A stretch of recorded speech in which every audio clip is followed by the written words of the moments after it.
PS Too Many Games.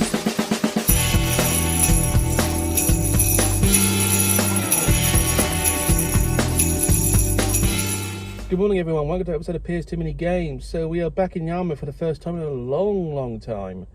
Reason I've chosen Yarmouth, it's very close to home, haven't been here for a while, and do the Christmas shopping I was going to do 2 in 1, so it's like, makes logical sense.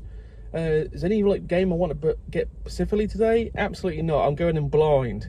Sometimes it's good, sometimes it's bad, we'll find out. But I'll hit up a few charity shops while I'm doing it, also obviously CEX. Cost cutters obviously, or cash converters, what the fuck it's called. Oh my god. So anyway, welcome to this Christmassy episode, and by Christmas means it's really cold, episode of PS Too Many Games.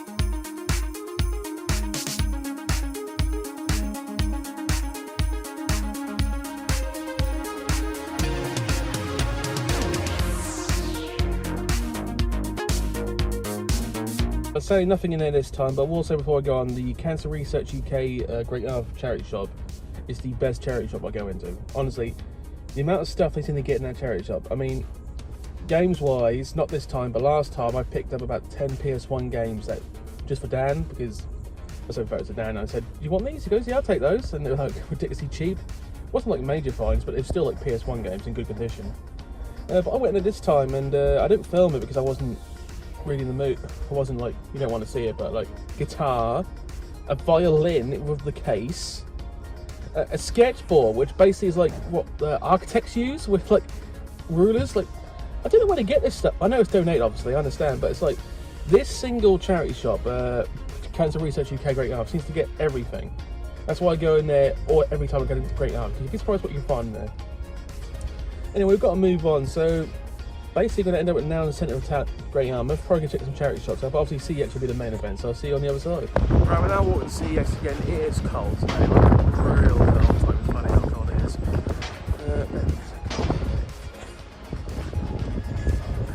So I'll probably do more charity shops today than anything, we'll find out.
Well, that actually went better than expected. As you can see on the back, I bought a few things.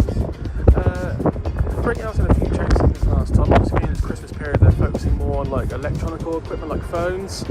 So they've completely removed that retro section in the window and replaced it with more phones and stuff.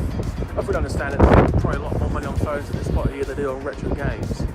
As I mentioned in the last episode, December is probably the weakest month for buying retro collective games. That's the way it is. Anyway, we're going to try cash converters next. We'll see what it's like.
Less cash converters. Obviously, there's quite a good amount of stock that I actually needed. The problem I'm having today is people just constantly getting in my way. I had to auto the Great Yarmouth, I had to auto. So, anyway, we shall see point blank what the pawn shop, the PAWN shop has. That's this person who's literally reversing the wrong way in a one-way street.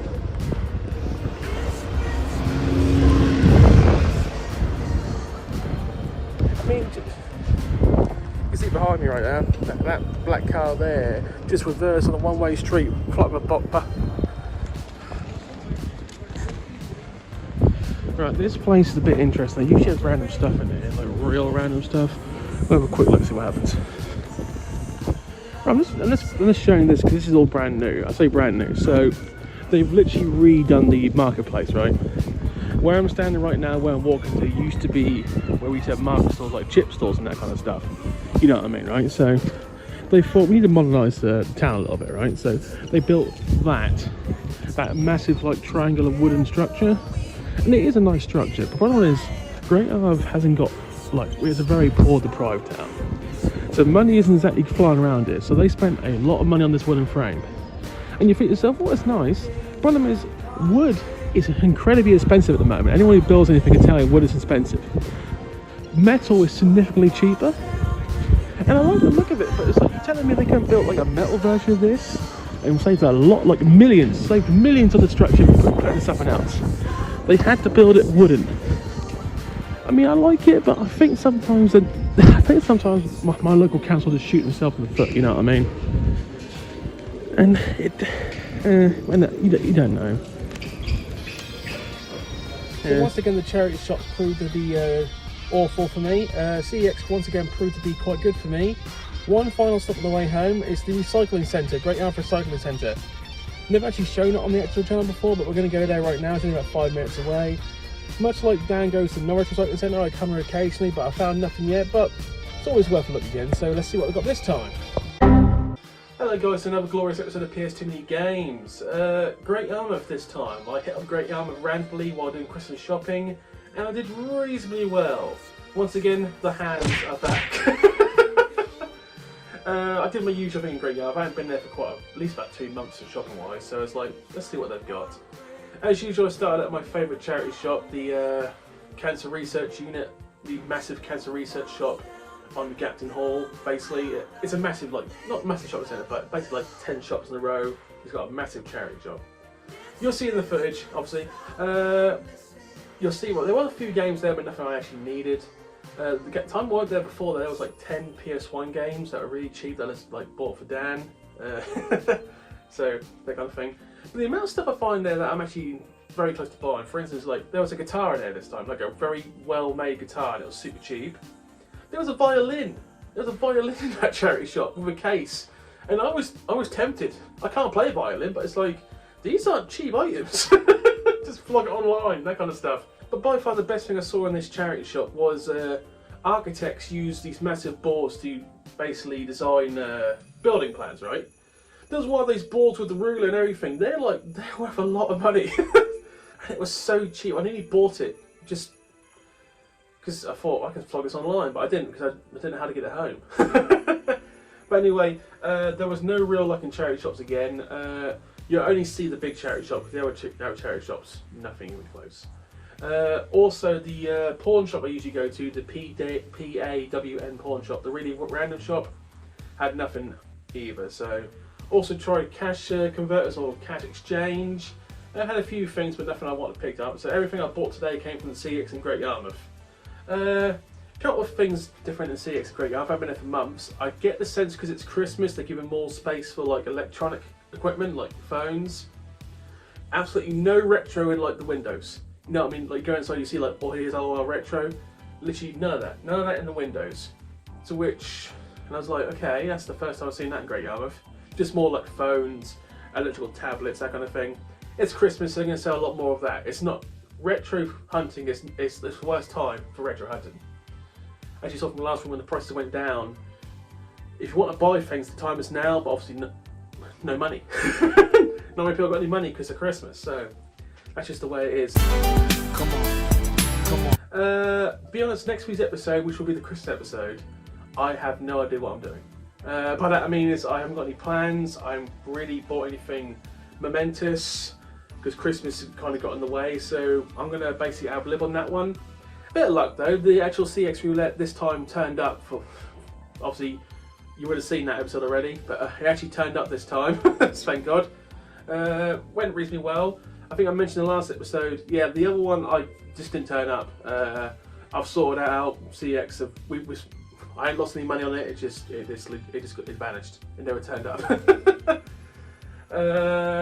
For those of you wondering what that game was, the game that never turned up, I tried to get Need for Speed Most Wanted Black Edition, which there are quite a few copies of around. So it wasn't like a super rare game to find, but I haven't got it yet. So, and I still haven't got it now, thanks to CEX. Well, actually, no, it has to be Royal Mail. Royal Mail probably made the mistake. Yeah. Also, about a month ago when I did that massive bundle where I got all the expensive games for one go from a friend, best purchase I've done. All the games I didn't actually need, they're all gone now. I've traded / sold them. People are happy, I'm happy, so that's the way it was. Come on. So basically we're about to hit roughly about the midway mark of this episode now, so we're going to go to the ad break. Afterwards we're going to go through the 7 games I picked up from CEX here at Great Yarmouth. Then after that we're going to talk about next year's plans. I'm roughly starting to formulate what I would like to achieve next year. See you on the other side. I ain't gonna go out just because I can. I get no kick from sitting in the sand.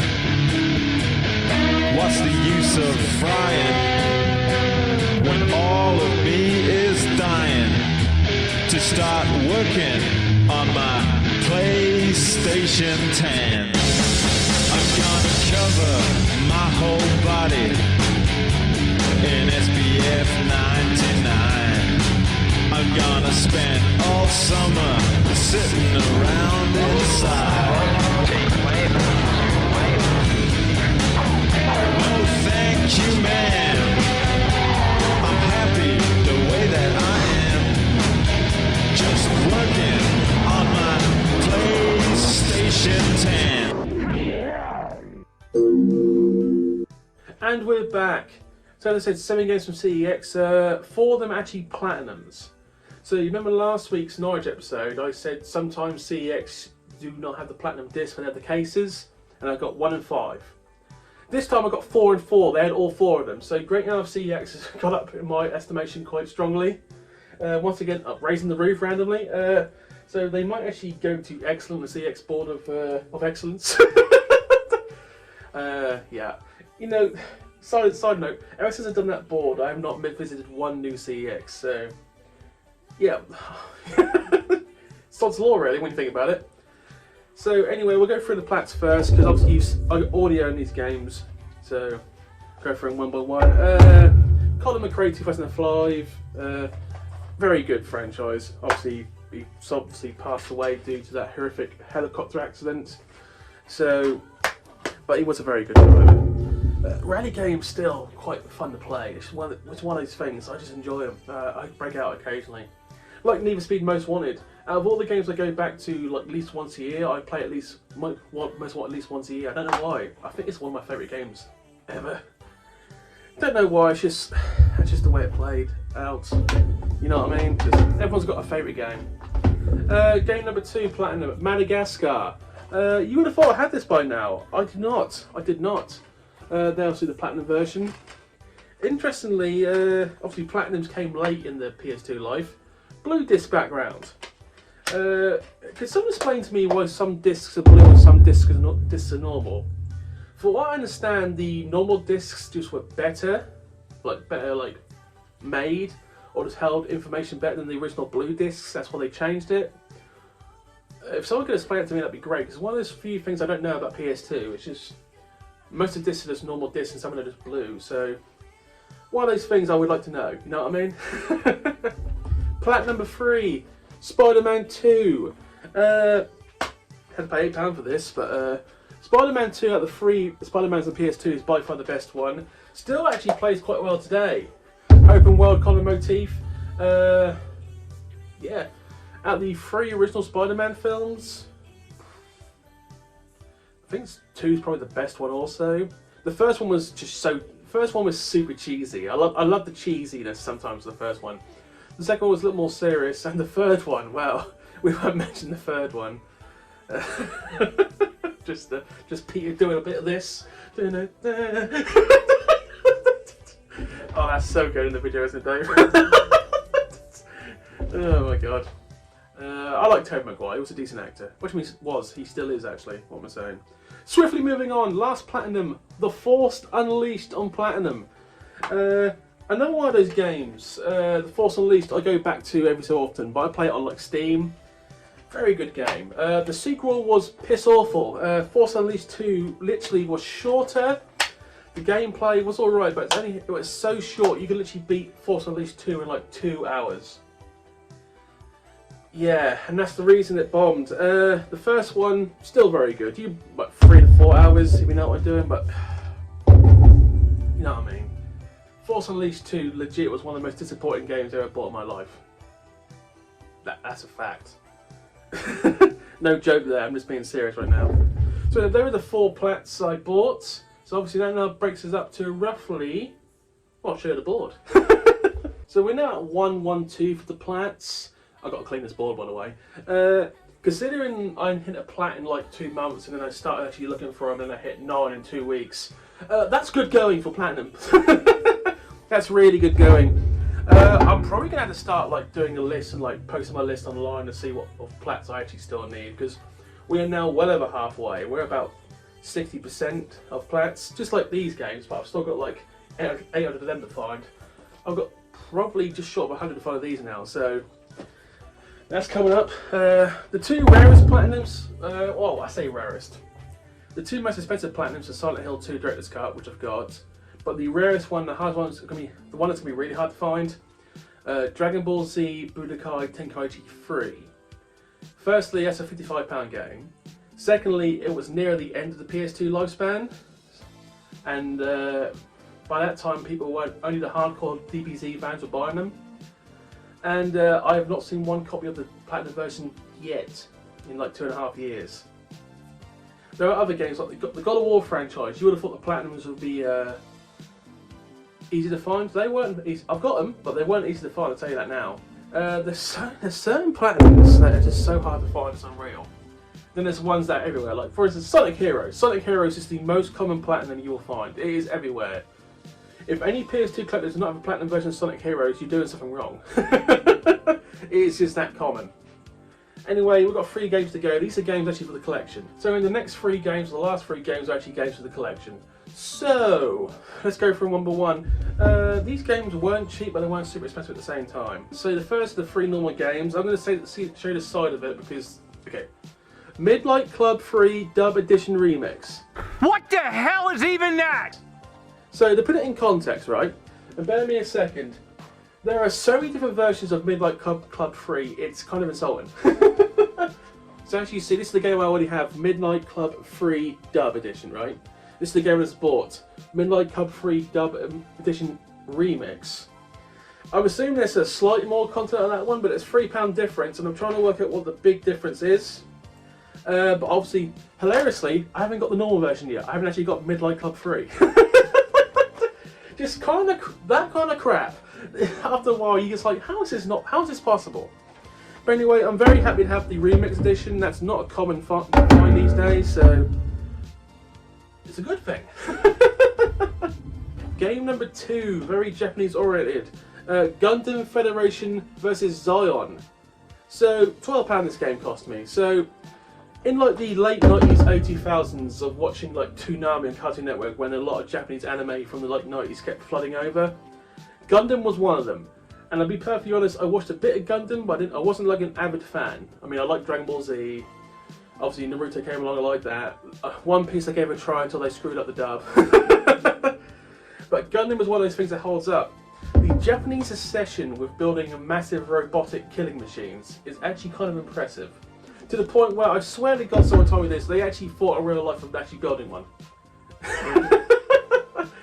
Some of the Japanese culture you gotta like sometimes. Just like someone in like a high-ranking Japanese office just going, we should build a massive killing robot. Yeah. But obviously, a lot of Japanese anime to this day is very like Gundam or Gundam-like related. So it's still very popular to this day. Never played this. I'm gonna have to give it a try.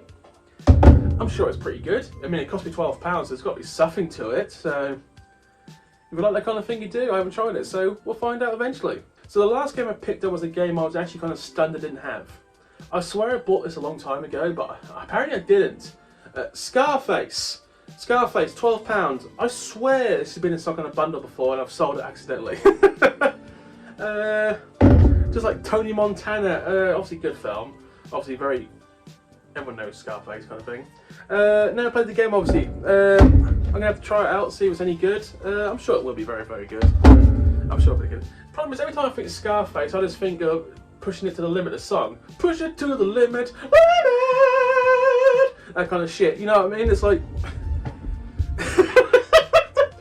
oh no, that's going into the video, isn't it? Oh, so anyway, those are the 7 games I picked up from Great Yarmouth. Good haul considering it was basically makeshift and I didn't check ahead what they had.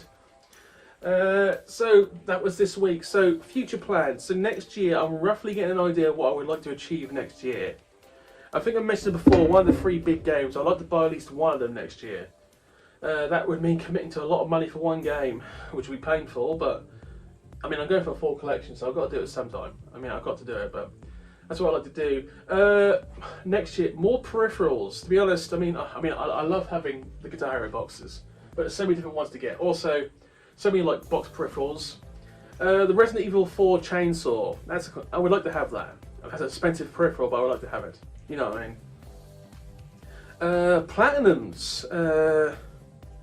I'm not. See, I can't do it, Dan. I can't like do it like I'm going to do this in 1 year because A, I've already got over half of them, and B, I couldn't guarantee I'm going to get them all by next year, so I'm not going to commit to that. But I would like to get a lot more. I would like to get close to finishing them. I'm not going to commit to say I'm going to get them all finished because, as I said, there's about 5 or 6 I've never seen a copy of yet, online, anywhere. I mean, I'm serious. Yeah. So there's a lot of things I'd like to do next year. Also, you have to remember I will be moving out this property in the next 3 to 4 months. I mentioned it before. A lot of this needs updating. We're going to update it and put some like more newer stuff in it. So we'll be moving into another property which we've already got pre-arranged. It'll be a smaller property, so the location of the back will change. I've got to somehow transport all this. Transporting 1,300 games. That's always an issue, but I'm sure I can do it. Keeping them in order will be a massive issue, I understand it. Luckily for me, my car is reasonably large, so like the old style frames, the single frames, I can actually just put them in the car. Because my car, I can get 8 foot in length in the car, put the seats down, so I can actually just slide these in, so I ain't got to dismantle them. I might have to out these though because of the width. So these two, I might have to take down and build again, which will take me ages. So there might be like a good month or so on a new property where you see some like bad backgrounds. I'm sorry, it's just moving. It's all about time. It's all about time. Sometimes you just ain't got enough time in the world to do things. Anyway, so that'll be happening in the next 3 to 4 months, that moving. It could be sooner, it could be later, but it won't be happening before February. So that's something good to know. Obviously, it goes to saying we're now coming into after Christmas, the next 2 months financially will be tighter than usual because we've all spent the Christmas money. And if you work in like certain industries, January and February is the quiet time. So, you know what I mean. My job is not guaranteed. I've got a guaranteed contract, but I get extra. So I won't be getting extra for those 2 months. So take that in mind. You won't be getting as many road trips as you would expect. I will say one thing though. February, I believe, and Dan has mentioned it. I think the first gaming market in February is in Leeds, which isn't horrifically far out of the way. It's about 4 hours from me. But how can I put this? London is closer, but travelling in London is a pain in the arse. Where Leeds is a little further away, but Leeds is a big city, but where it actually is not in the middle of the city. So it actually might be beneficial to come to Leeds rather than London. You know what I mean? For instance, so if I'm going to be doing a lot of these gaming markets this year, I'm probably going to avoid London unless Dan wants to. I'll be going for things like Nottingham, Leeds. Hopefully Doncaster comes back. That was the best one I went to last year by far. Also again, hopefully OLL happens next year. We don't know that. We're hoping for an announcement soon in the next month or so because it happens in March usually. So I'm a bit concerned about that, but we'll find out. But gaming markets, I'll be going to hopefully more of them. Next year, car boots. I will actually be doing some car boots next year. That's just me being lazy last year. I didn't do any. I just getting up early. I like my sleep. That's the only thing stopping me. That's where Dan does better than me sometimes. Car boots, he just gets very lucky. The car boot Dan goes to, I might be tag along with him a couple of times because he said that's the best one around. So things happening next year. But anyway, next week there'll be another CEX roulette for next week, so you're gonna get at least one episode. The actual Christmas episode though, I have not a clue what I'm gonna do. So we'll see what happens then. Anyway, thank you for watching. Please comment, like, and subscribe. Thank you for anyone who subscribed in the last 2 months. I appreciate it. This channel was much more. To be honest, when I started this channel in February, I didn't think this channel would have, like 2 or 3 months I thought I'd give up because it's like, no one wants to watch this kind of stuff. Apparently a lot of people like watching this stuff, so, and that's not for me also. Dave also appreciates it all because Dave likes doing like this kind of stuff. We are genuinely thinking about, because I like merchandise, I like wearing stuff I made, like the symbols. Dave's thinking about doing some of that again, so I might do that, just if anyone's interested. We'll see anyway. I like designing things. Dave really likes designing things. So anyway, please comment, like, subscribe. Have a good day, guys. For anyone who doesn't watch next week's episode, have a good Christmas. See you later.